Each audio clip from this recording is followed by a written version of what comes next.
हाय। एक electronics and engineering work में हार्दिक स्वागत है। ये वीडियो टैंक T72 T90 के इलेक्ट्रिकल स्टार्टिंग के ऊपर होने वाली है। जैसा कि हम जानते हैं, टैंक की स्टार्टिंग सर्किट को चेक करने के लिए 19 पिन सॉकेट दिया गया है।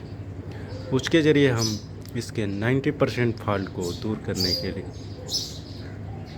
चेकिंग प्रोसीजर बताया जाएगा और आप इसको जल्द से जल्द चेक करके अपने टैंक के 90% फॉल्ट को दूर कर सकते हैं। और 10% फॉल्ट के लिए हमारी पार्ट 3 वीडियो आएगी, जिसको आपको देखना होगा। तो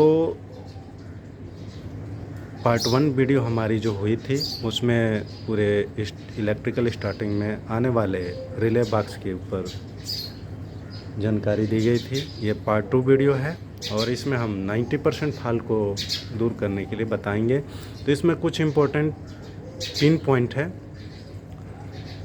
चेकिंग सॉकेट के ज़रिए, तो हम उसके ज़रिए हम चेक करेंगे और आपको बताएंगे। तो इसमें कहाँ कहाँ चेक करना ज़रूरी है उसको हम बताएंगे। तो जैसे कि ये पूरी इलेक्ट्रिकल सर्किट है, आप इसके स्क्रीनशॉट ले सकते हैं। तो हम बात करते हैं यहाँ पावर की। तो बैटरी, इसमें 4 बैटरी होती है 24 वोल्ट 180 एच की।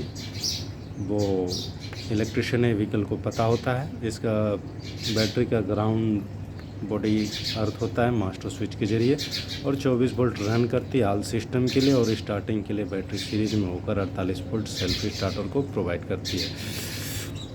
तो हमें इसमें सबसे पहले चेक करना होगा 400 एम्पियर से ACB 7, और दूसरा हमारा है ACB 10। ये दोनों वर्किंग कंडीशन में होने चाहिए, और इसको चेक करने के लिए हमारा 50 नंबर पिन से हम चेक कर सकते हैं इसको कि ACB 10 सही है कि नहीं है। और यहाँ अब दूसरी पॉइंट की बात करें तो हमारा gear neutral micro switch neutral position में होना चाहिए। ये नहीं ड्राइवर गियर में लगा रखा है और बोल रहा है स्टार्टिंग सर्किट काम नहीं कर रही है, और हम इलेक्ट्रिशियन हम पूरे सर्किट को चेक करने में लगे रहें और पता लगे गियर न्यूट्रल नहीं है। तो सिक्योर करें कि ये गियर जो है न्यूट्रल पोजीशन में होना चाहिए, और जब हम gear neutral micro switch neutral में रहेगा तभी इलेक्ट्रिकल स्टार्टिंग पुश बटन में सप्लाई आएगी। अब जैसे हम अब यहाँ तक सही है, इसके बाद हमें इलेक्ट्रिकल पुश बटन प्रेस करने की ज़रूरत पड़ती है। तो हम जब प्रेस करते हैं तो यहाँ 2 जगह सप्लाई प्रोवाइड हो जाती है। एक TOPP motor TOPP push button के ज़रिए, और दूसरा सप्लाई हमें सीधे 1 पे मिल जाती है। तो 1 नंबर पिन के ज़रिए पता लग जाता है सेल्फ स्टार्टर पुश बटन की, और 2 नंबर पिन पॉइंट पे पता लग जाता है TOPP पुश बटन की। तो ये दोनों जगह आपको एक ही साथ सप्लाई प्रोवाइड होगा। अगर 1 में आ रहा है 2 में नहीं आ रहा है तो हमें इस दोनों पुश बटन को चेक करना होगा। तो इधर से कहीं से कुछ प्रॉब्लम होने से 2 नंबर पे सप्लाई नहीं आएगी, ये आना ज़रूरी है। अब यहाँ तक तो सही है। अब जैसे हम मास्टर स्विच जब ऑन करते हैं तो फर्स्ट कार्रवाई हो जाती है कि पास P4 रिले ऑपरेट हो जाती है, और ये होती है दोनों डायोड के बीच से, ये सीधे रेजिस्टेंस के थ्रू निकल जाती है। कहाँ? सेल्फ स्टार्टर के फील्ड से ग्राउंड ले लेती है। तो वहाँ से अर्थ लेकर ये पास P4 रिले ऑपरेट होती है। इसको डायरेक्ट ग्राउंड भी दिया गया होता, लेकिन नहीं दिया गया है क्योंकि इसको स्टार्टिंग के टाइम में, इसको लास्ट एंड में इसको ऑफ होना पड़ता है, यानी सेकेंड स्टेप में अपना P4 रिले ऑफ हो जाती है। तो ये सेफ्टी सोचे या जैसे भी सोचे, ये इसलिए डिज़ाइन किया गया है ताकि वो लास्ट एंड में ऑफ हो जाए। तो अब बात करते हैं हम 1 नंबर 2 नंबर चेक कर लिया। अब 3 नंबर की हम चेक करें तो 3 नंबर क्लियर है कि पास P4 रिले ऑपरेट होगी। तो इसके 3 कंटेक्ट हैं, एक क्लोज, एक ओपन। तो नॉर्मल कंडीशन में ऐसे ही होता है, लेकिन अगर P4 रिले ऑपरेट हो गया तो इसका उल्टा हो जाता है, यानी ये कंटेक्ट मिला तो ये नहीं क्लियर है कि P1 रिले ऑपरेट हो गई, और ये भी क्लोज कंटेक्ट हो गया, जो कि प्रोवाइड करता है 3 नंबर पे P3 रिले को ऑपरेट करता है, अभी नहीं सेकेंड स्टेप में। तो यहाँ तक क्लियर हो गया कि पास P4 भी ऑपरेट हो गया और पुश बटन दबाया तो हमने P1 भी ऑपरेट हो गया और सप्लाई हमें 1 2 3 पे भी मिल गया। 3 पे भी मिल जाएगा, जब ये P1 रिले क्लोज होगा तो 3 नंबर पे मिल जाएगा। अब जब इतनी कार्रवाई हो गई तो आपको यह डायोड के जरिए आपको 19 पिन पे भी मिल जाएगा। तो श्योर है जब हम इलेक्ट्रिकल पुश बटन दबाते हैं तो 1 2 3 एंड 19 पिन पे हमें सप्लाई मिल जाती है। यहाँ तक तो क्लियर है भाई। अब बात आती है, यहाँ आपको एक आवाज़ आएगी मोटर चलने की, जो कि होती है TOPP UPP दोनों साथ में चलती है, तो आपको पता नहीं चलेगा। लेकिन TOPP मोटर भी जब चलती है तो कुछ अलग आवाज़ होती है। और इसको सप्लाई हम 3 नंबर पे चेक कर सकते हैं कि TOPP में सप्लाई जा रही है कि नहीं जा रही है। अगर आपको लगता है कि TOPP मोटर नहीं चल रही तो KP73 रिले बॉक्स की सॉकेट को आप खोल दीजिए या B9 को ट्रिप कर दीजिए, तो आपको क्लियर हो जाएगा TOPP मोटर चल रही है कि नहीं चल रही है। अगर नहीं चल रही है तो 3 नंबर पे चेक करें सप्लाई आ रही है, फिर भी TOPP नहीं चल रही है तो यहाँ कुछ लफड़ा है, TOPP मोटर शायद नहीं चलती है। आयल वगैरह आ जाता है तो उसमें थोड़ी सी प्रॉब्लम आ जाती है। तो TOPP का चलना ज़रूरी है, तभी ये प्रेशर मेंटेन करेगी IGB के अंदर, नहीं तो आपका D20 ऑपरेट नहीं होगा और स्टार्ट नहीं होगा।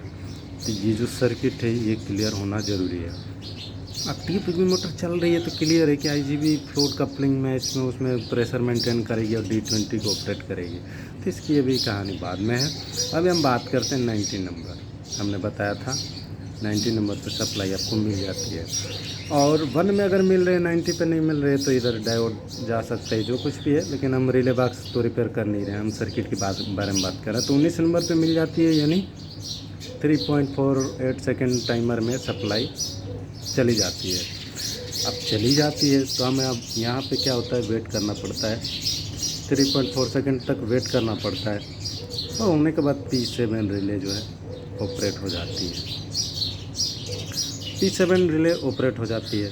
अब जैसे कि हम बता रहे हैं कि हम पास P4 कॉन्टेक्ट मिला है तो P1 भी ऑपरेट है, तो यानी यहाँ पे सप्लाई है। तो यह डायोड के जरिए जो दिख रहा है ना, यह D8, इसके जरिए अब P7 रिले टाइमर में ऑपरेट हो गया था, तो मैच करेगा। मैच करने पे तो क्लियर है कि P6 रिले भी ऑपरेट हो गई।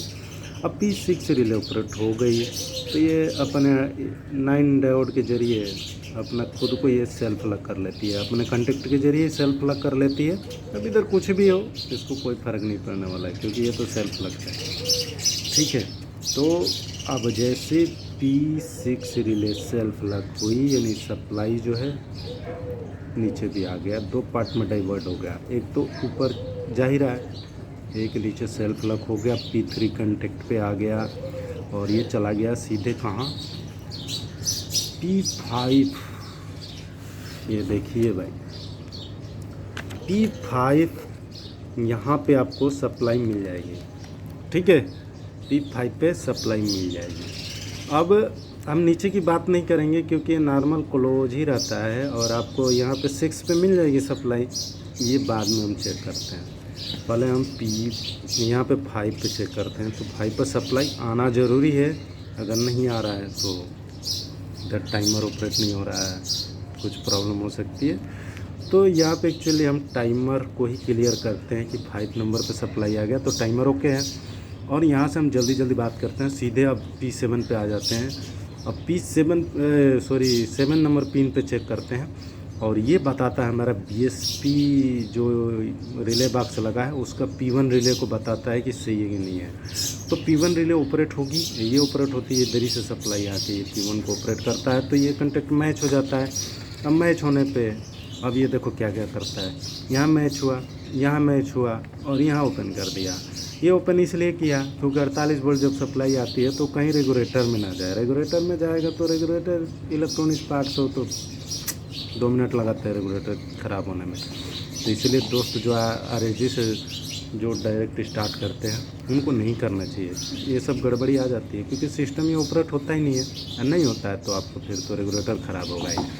तो ये हो गया आपका क्लियर कि रेगुलेटर की सप्लाई को भी कटअप करता है भाई कि रेगुलेटर ख़राब ना हो। और इसको भी ऑपरेट करता है, लेकिन अभी नहीं, जब 48 वोल्ट आता है तब। तो ठीक है, तो हमारा यहाँ क्लियर हो गया कि 7 नंबर पे आने से सप्लाई क्या होता है, DSP यूनिट ठीक है, P1 रिले उसका ख़ास तौर से ठीक है। और दूसरी सप्लाई हमारी चली जाती है D20 माइक्रो स्विच के ऊपर। तो जब इधर आती है ना सप्लाई, तो दोस्तों हमें फिर डायरेक्ट हमें चेक करना पड़ता है 9 पे। 9 पे हम इसलिए चेक करते हैं क्योंकि यहाँ तो सप्लाई आ गई, अब ये 9 पे नहीं आ रही है। अब 9 पर नहीं आ रही है तो इसके बहुत सारे रीज़न है। TOPP मोटर हो सकता है चल नहीं रहा है, तो हम क्लियर है कि 3 नंबर चेक किए, तभी हम यहाँ पे कर सकते हैं। एक चीज़ और बताता हूँ, ये 5 नंबर के बाद जो भी हम पिन चेक करेंगे, 5 नंबर से 19 पिन तक चेक कर लिए, इसके बाद 19 पिन जो चेक किए इसके बाद की बात कर रहा हूँ, ये 3 सेकेंड के बाद सप्लाई आएगी 5, 7 एंड 9, यहाँ तक क्लियर है। 5 और 7 और 6 में 3 सेकेंड के बाद सप्लाई मिलेगी, और ये आपको बार बार चेक करना पड़ेगा। जैसे 5 में अभी चेक कर लिया, 7 में कर लिया, 9 में हमें चेक किया, नहीं आया, तो हम पुश बटन से सप्लाई हटाओ, अपना हाथ हटाओ, दोबारा प्रेस करो, फिर 3 सेकंड पे आप चेक करो। 3.8 सेकंड के बाद आपको 9 में आ रही है कि नहीं आ रही है। तो 9 में नहीं आ रही है तो प्रेशर का प्रॉब्लम है, TOPP मोटर चल नहीं रहा है, ये जो कुछ भी है, जो जैसे कि आपको पीछे हमने बताया वो प्रॉब्लम रीज़न हो सकते हैं, तो आप उसको क्लियर कर लो। आप क्लियर नहीं कर सकते तो यहाँ पे मैं एक चीज़ बताता हूँ कि 7 और 9 में एक इंटरकनेक्ट वायर डाल दो। चेकिंग सॉकेट की बात कर रहा हूँ मैं, उसमें एक छोटा सा वायर डाल दो, तो ये सर्किट पूरा कर लेता है। अगर इनकेस कुछ प्रॉब्लम D20 ख़राब है या कुछ है तो उसमें सर्किट पूरी हो जाती है। एक प्रॉब्लम और आती है भाई, 7 नंबर पे आ रही है सप्लाई, 9 पे लो आ रही है, बिल्कुल डीम आ रही है, या हमने वायर डाला वो फ्यूज की तरफ उड़ गया। पतला ही वायर डालना, आपको ज़्यादा मोटा नहीं, क्योंकि एक रीज़न बता रहा हूँ मैं, शॉर्ट हो गया, उड़ गया तो क्लियर है भाई, D20 में जो वायर जा रही है शॉर्ट हो जाती है। मैक्सिमम केस देखा गया शॉर्ट हो जाता है, तो ये आपको क्लियर करना होगा। और ये क्लियर नहीं होगा तो आपका टैंक किसी हालत में स्टार्ट नहीं होगा, आप कंफर्म मेरे से ले लीजिए, ठीक है। और दूसरी सप्लाई आपको आ जाती है 8 के ऊपर, ये देखो 8 नंबर पिन। तो यहाँ पे क्या करता है, ये P5 रिले को ऑपरेट करता है, पास की P5 को। और ये कब होता है तो मैं आपको बता दूं कि इधर से ये जो है K2, जब इधर सप्लाई आती है ना 5 पे, तो उसी टाइम ये P3 के कंटेक्ट के 6 नंबर पे चेक करते हुए ऐसे आती है, और एक K2 रिले को ऑपरेट करती है। और K2 ऑपरेट होने के बाद फिर इधर 8 नंबर पे सप्लाई मिल जाता है। अगर 8 पे नहीं आ रहा है तो K2 रिले ऑपरेट नहीं हो रही है, पुश की K2 रिले ऑपरेट नहीं हो रही है। तो ये भी आपको जानना ज़रूरी है कि K2 रिले हमारा हर हाल में ऑपरेट होना ज़रूरी है। नहीं होगा तो फिर हमारा 0.4 सेकेंड टाइमर भी ऑपरेट नहीं होगा, P5 ऑपरेट नहीं होगा। अब P5 अब देखो यहाँ P5 ऑपरेट होता है तो क्या होता है। अब हम बता रहे हैं कि यहाँ पे तो सप्लाई आपका था 13 नंबर पे, जैसे कि हम बात कर रहे हैं 13 नंबर 15 नंबर पे सप्लाई था। अब ये सीधे कहाँ हिट कर रहा है, इधर देखो पास P5। तो जब P5 रिले ऑपरेट हुई तो P5 का कंटेक्ट मिला, यहाँ पे मिला तो कौन सा रिले ऑपरेट हुआ, P2 रिले। अब P2 रिले ऑपरेट हुआ तो ये आपको सप्लाई कहाँ मिलेगा, 13 नंबर पे। 13 नंबर पे आप तुरंत चेक कर सकते हो, 8 के बाद 13 नंबर पे आप चेक करिए, यहाँ पे सप्लाई मिलना चाहिए, नहीं मिल रहा है तो भाई गड़बड़ है, या तो उधर P5 ऑपरेट नहीं हो रहा है, या P2 नहीं हो रहा है। और ये सप्लाई सीधे जाती है कहाँ, सेल्फ स्टार्टर का जो अंदर एक्सिलरी वाइंडिंग होती है, जो चार्जिंग में भी यूज होती है, पतली वाली, वहाँ पे जाती है और उसको मैग्नेटिक एनर्जाइज करती है। और P2 का एक और कंटेक्ट है यहाँ पे, ये ऑपरेट हो जाता है, ये नहीं ओपन हो जाता है। ओपन इसलिए होता है, ये जो 24 वोल्ट की इसमें सप्लाई जाएगी सेल्फ स्टार्टर के उसमें, तो ये वापस रिटर्न इधर ना आए, नहीं तो जाएगा रेगुलेटर में और फिर रेगुलेटर नॉट वर्क हो जाएगा। इसके लिए इस कंटेक्ट को दिया गया है, ओपन किया जाता है। तो 2 बार कंटेक्ट 2 जगह ओपन होती है, सेल्फ के जो एक्सिलरी वाइंडिंग होती है पतली वाली, तो उसको 2 जगह से ओपन की जाती है ताकि वो कुछ प्रॉब्लम ना हो। अब हम बात करते हैं इधर, अब देखो अब हम बोलते हैं ना P3 रिले बहुत इम्पोर्टेंट चीज़ है। अब P3 रिले किस लिए लगाए किसी को कुछ पता ही नहीं है, सब घूमते रहते हैं। तो अब D20 जो ये जो ऑपरेट होती है लास्ट एंड में, तो इसकी सप्लाई हमें कहाँ मिल जाती है, इधर को मिल जाती है। अब P3 रिले तो ऑपरेट है नहीं। अब P5 आपको पता ही है कि मैं ऑपरेट कर चुका हूँ 8 नंबर पिन से, तो ये सप्लाई इधर आ जाती है। आने पे क्या होती है P4 रिले जो है डी ऑपरेट हो जाती है। तो आपको क्लियर हो गया कि P4 रिले जो है कब डी ऑपरेट होती है, तो D20 ऑपरेट होने के बाद होती है। ठीक है, और ये होने से फ़ायदा ये है कि आपका TOPP मोटर बंद हो गया। आप सर्किट देख लीजिएगा, TOPP मोटर बंद हो गया। और दूसरा ये है कि आपका ये कंटेक्ट जो है, ये जो कंटेक्ट है मिला हुआ था, ओपन हो गया। अगर D20 ऑपरेट नहीं होगा तो अभी यहाँ देखिए सर्किट को समझिए। P4 जो है इसका कंटेक्ट मिला हुआ है क्योंकि ऑपरेट था, मिला हुआ है, तो ये क्लियर है कि पास P3 को ऑपरेट करेगा। ये करेगा सेल्फ लग भी हो जाएगा, और करेगा तो जब P3 रिले ऑपरेट होगी, यानी P4 रिले ऑपरेट है तो P3 भी होगी। अब P4 भी ऑपरेट है तो P1 भी ऑपरेट होगा, तो P1 कंटेक्ट तो ओपन है। तो अब मैं यहीं पे बात कर देता हूँ इसकी। अगर आपका कार्रवाई हो चुका है, पुश K2 भी ऑपरेट है, K3 भी ऑपरेट है, सब कुछ ऑपरेट है, तो आपको सप्लाई मिल जाएगा 11 नंबर पे। 11 नंबर पे मिल रहा है, 10 पे नहीं मिल रहा है, यानी P3 रिले ऑपरेट आपकी हो रही है। यहीं से क्लियर हो जाएगा, हो रही है तो RAC आपका किसी हालत में ऑपरेट नहीं होगा। तो हमें P4 को डी ऑपरेट करना ज़रूरी है, ताकि ये जो कंटेक्ट है ये वाला ओपन हो जाए, ये जो है मैच हो जाए। अब तब जाके P3 रिले ऑपरेट नहीं होगी। P3 रिले का आप समझ गए कि अभी इसका रोल क्या है। ठीक है, तो P3 रिले यहाँ पर भी आ जाती है, यहाँ पर भी आ जाती है, और सबसे बड़ी चीज़ है कि अगर ये ऑपरेट होती है तो ये जो दिखा रहा हूँ आपको, ये यहाँ आ गए 5 नंबर और 6 नंबर की जो मैं बोल रहा था, बाद में बात करेंगे। तो 5 नंबर पे आपको मिलता रहेगा, 6 पे आपको नहीं मिलेगा, क्योंकि रिले इसीलिए है ही कि सर्किट में कुछ भी प्रॉब्लम हो। तो ये जो पुश यूनिट है ये पावर मोड में काम करती है, सेकेंड स्टेप में काम करती है। सेकेंड स्टेप में पावर कंज्यूम बहुत ज़्यादा होता है, तो ये क्या करती है ना, ये पूरी सर्किट को यहीं से कट ऑफ कर देती है, पूरी सर्किट को कट ऑफ कर देती है। पुश K2 को डी ऑपरेट कर देगा, नॉर्मल पोजीशन हो जाएगा। तो ये चीज़ें जाननी ज़रूरी है, और ये खुद सेल्फ लग रहती है।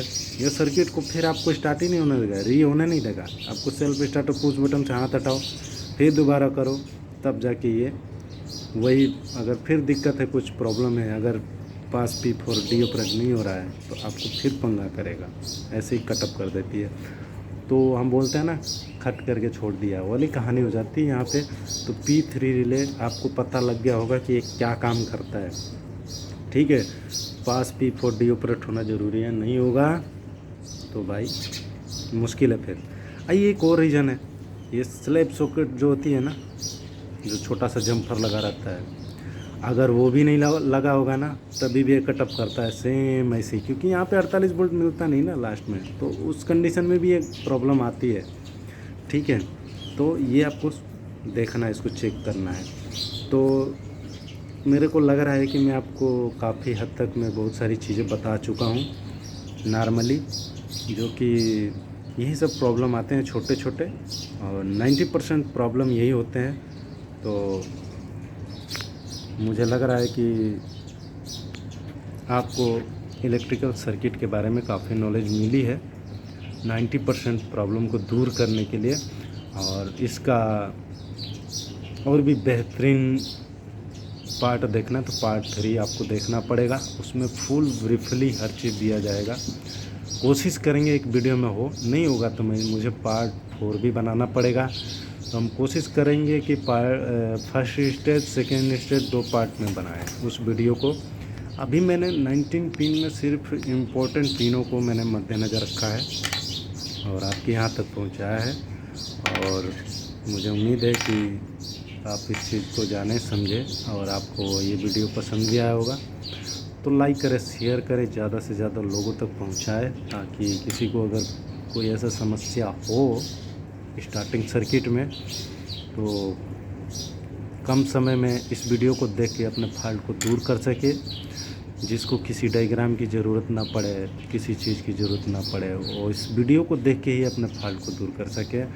और ये डायग्राम आपके सामने है, इसका स्क्रीनशॉट भी आप ले सकते हैं। तो धन्यवाद। और मैं चाहूँगा कि वीडियो आप ज़्यादा से ज़्यादा लोगों को शेयर करें, सब्सक्राइब करें। धन्यवाद।